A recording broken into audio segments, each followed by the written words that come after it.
Дэлхийн хамгийн өндөр хүмүүстэй улсууд. 5 дугаарт Исланд улс. Энэхүү улсын дундаж өндөр нь 175.5 см ба эрэгтэй дундаж өндөр нь 182.1 см бөгөөд эмэгтэй дундаж өндөр нь 168.9 см юм байна. Дөрөвдүгээр Дани улс. Энэхүү улсын дундаж өндөр нь 175.7 см ба эрэгтэй дундаж өндөр нь 181.9 см ба эмэгтэй дундаж өндөр нь 169.5 см юм байна.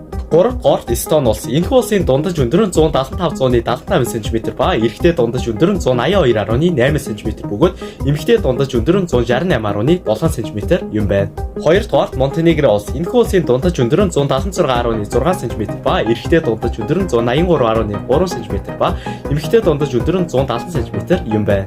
Нэгдүгээрт хамгийн өндөр хүн амтай улс бол Нидерланд улс. Энэхүү улсын дундаж өндөр нь 177.1 см ба эрэгтэй дундаж өндөр нь 183.8 см ба эмэгтэй дундаж өндөр нь 170.4 см юм байна. Харин та коммент зэгт өндөр найзаа мэш нэгээрэй.